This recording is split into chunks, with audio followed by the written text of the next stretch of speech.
मराठी अक्षर भारती इयत्ता 9वी. पाठ 3. बेटा मी ऐकतो आहे. लेखक वपू काळे. पाठ्यपुस्तक पेज नंबर 9 and 10. स्वाध्याय. प्रश्न पहिला. योग्य पर्याय ओळखून वाक्य पूर्ण करा. आकडा 1. लेखकांना शिरीषला कार्यक्रम द्यायचा नव्हता, कारण नुकताच शिकायला आल्याने विद्यालयाचे नाव बदनाम होण्याची शक्यता होती. आकडा 2. लेखकांना आजपर्यंत बसला नव्हता तेवढा धक्का बसला, कारण 12 वर्षाचा मुलगा शांतपणे वाजवत होता. प्रश्न दुसरा. आकृतिबंध पूर्ण करा. आकडा 1. शिरीषची स्वभाव वैशिष्ट्ये. उत्तर: धीटपणा, आत्मविश्वास, आगाऊपणा, भोचकपणा. प्रश्न तिसरा. जोड्या जुळवा. पुढील 2 चौकटीतील शब्दांचा सहसंबंध ओळखून जोड्या लावा. पहिल्या चौकटीत धीट, हजर, सुंदर आणि स्तुती. दुसऱ्या चौकटीत भित्रा, गैरहजर, कुरूप, निंदा. आकडा 1. धीट, उत्तर भित्रा. आकडा 2. हजर, उत्तर गैरहजर. आकडा 3. सुंदर, उत्तर कुरूप. आकडा 4. स्तुती, उत्तर निंदा. प्रश्न चौथा. खालील परिणामाबाबतच्या घटना लिहा. परिणाम: वडिलांच्या चेहऱ्यावर तृप्तीचे समाधान होते. घटना: व्हायोलिन खाली ठेवून गुरुजींनी नानांकडे पाहिले. आकडा 2. परिणाम: शिरीषला वारंवार खेद वाटायचा. घटना: नानांना काहीच ऐकू यायचे नाही. प्रश्न 5. खालील वाक्यात अधोरेखित शब्दांऐवजी पाठात आलेले योग्य वाक्यप्रचार शोधून वाक्य पुन्हा लिहा. आकडा 1. वर्गातील विद्यार्थ्यांनी शिक्षकांचे शिकवणे लक्षपूर्वक ऐकले पाहिजे. उत्तर: वर्गातील विद्यार्थ्यांनी शिक्षकांचे शिकवणे जीवाचे कान करून ऐकले पाहिजे. आकडा 2. आपल्या शाळेचे नाव वाईट होऊ नये म्हणून प्रत्येक विद्यार्थ्याने काळजी घ्यायला हवी. उत्तर: आपल्या शाळेचे नाव खराब होऊ नये म्हणून प्रत्येक विद्यार्थ्याने काळजी घ्यायला हवी. आकडा 3. उत्तम वादनाने लेखकाचे शिरीषबाबतचे मत चांगले झाले. उत्तर: उत्तम वादनाने लेखकाचे शिरीषबाबतचे ग्रह चांगले झाले. प्रश्न 6. खालील शब्द व त्यांचे अर्थ यांच्या जोड्या लावा. आकडा 1. कोलाहल, उत्तर गोंधळ. आकडा 2. तऱ्हेवाईक, उत्तर विचित्र. आकडा 3. मुसाफिर, उत्तर प्रवासी. आकडा 4. उद्युक्त, उत्तर प्रेरित. प्रश्न 7. स्वमत. आकडा 1. शिरीषमधील तुम्हाला आवडलेली गुणवैशिष्ट्ये सोदाहरण स्पष्ट करा. उत्तर: शिरीषचे आपल्या वडिलांवर खूप प्रेम होते. त्यांना आनंद मिळावा म्हणून त्याने वाद्यवादन शिकण्याचे ठरवले होते. त्याच्यामध्ये धीटपणा आणि आत्मविश्वास खूप होता. पहिल्याच कार्यक्रमात त्याने फिडलवर भूप राग वाजवला. तो खूप मेहनती होता. नानांच्या मरणाने न खचता उत्कृष्ट वादन त्याने सादर केले. त्याच्या गुरूंविषयी त्याला खूप आदर होता, म्हणून कार्यक्रम संपताच त्याने त्यांच्या पायावर डोके ठेवले. आकडा 2. शिरीषची भूमिका तुम्हाला कोणता संदेश देते ते तुमच्या शब्दात लिहा. उत्तर: तुम्हाला एखादी कला शिकायची असेल तर तुमच्यामध्ये आत्मविश्वास आणि मेहनत करायची तयारी असायला हवी. तन मन एकाग्र करून निष्ठेने काम करायला हवं, तर ती कला आत्मसात करण्यात तुम्ही यशस्वी होऊ शकाल, असा संदेश शिरीषची भूमिका आपल्याला देते. प्रश्न 8. अभिव्यक्ती. आकडा 1. पाठातील तुम्हाला सर्वात आवडलेला प्रसंग सांगून तो सकारण स्पष्ट करा. उत्तर: 2 महिने गैरहजर असलेला शिरीष कार्यक्रमाच्या दिवशी येतो. कार्यक्रम करायचा आग्रह करतो. लेखक विद्यालयाच्या प्रतिष्ठेचा प्रश्न समोर ठेवून त्याला नकार देतात. हा प्रसंग मला आवडला, कारण या गोष्टीत शिरीषचा कार्यक्रम करण्याचा आत्मविश्वास व दुसरीकडे लेखकाचा त्याच्याबद्दलचा अविश्वास यातले नाट्य त्यांच्या संवादामध्ये जाणवते. शेवटी लेखक शिरीषची विनंती मान्य करतात. यातून शिक्षकांचे आपल्या शिष्याविषयीचे प्रेम दिसून येते.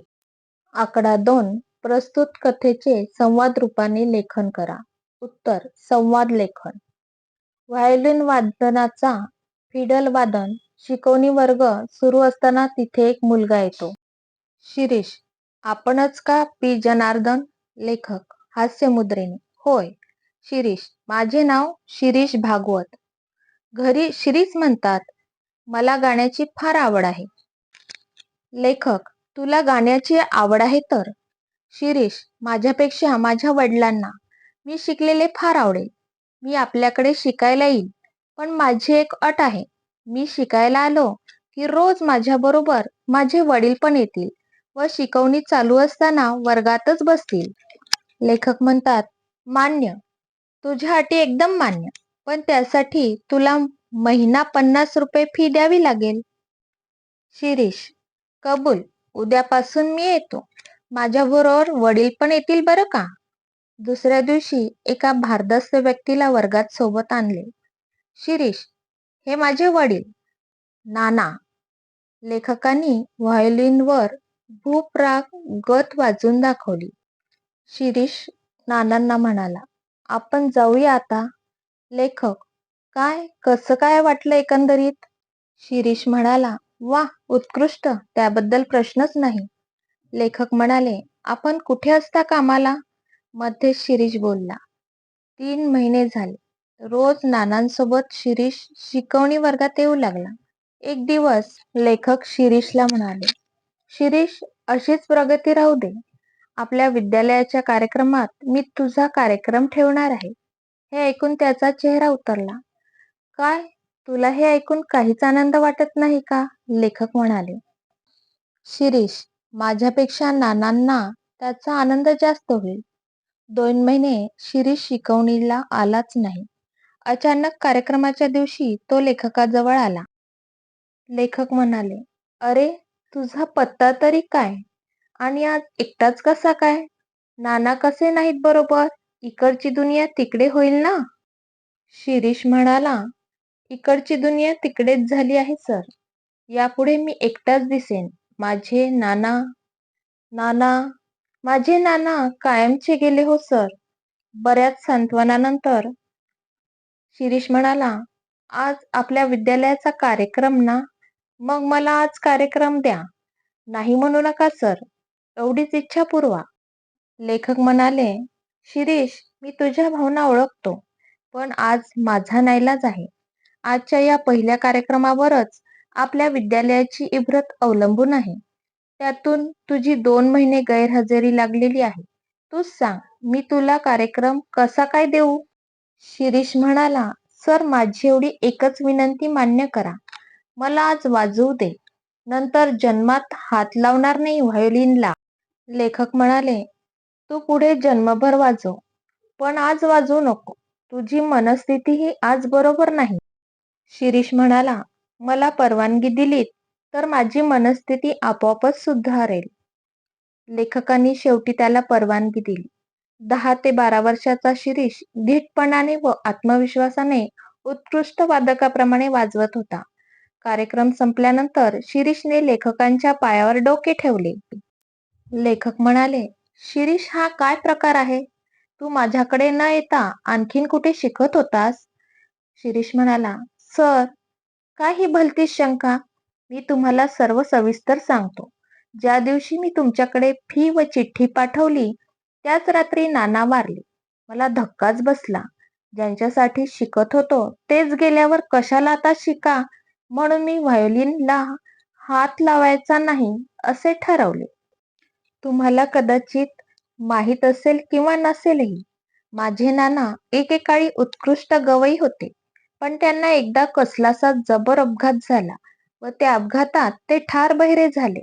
त्यांना काहीही ऐकू येत नसे. ओठांच्या हालचालीवरून त्यांना काही शब्द समजत.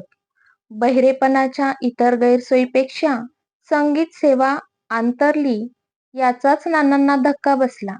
शेवटी त्यांनी मला काहीतरी वाद्य शिकवण्यासाठी उद्युक्त केले.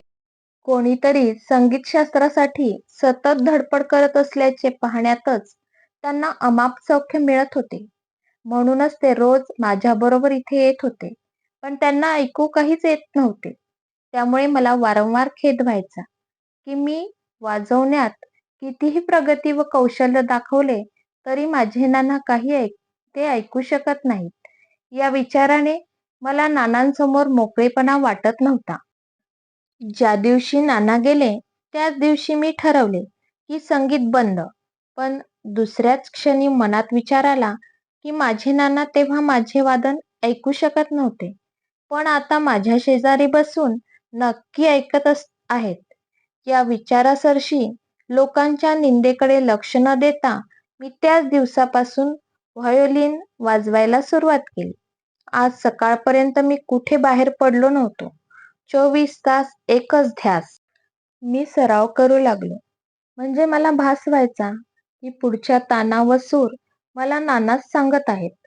तबल्याचा ठेका त्यांनीच धरला आहे व तंबोऱ्याच्या तारांवरून पण त्यांचीच बोटे फिरत आहेत. आज कार्यक्रमाच्या सुरुवातीला एवढे लोक पाहून मी गडबडून गेलो होतो. पण डोळे मिटून घेताच नानांची मूर्ती डोळ्यांसमोर आली. ते म्हणाले, "बेटा वाजव, मी ऐकतो आहे." मी आणि सूर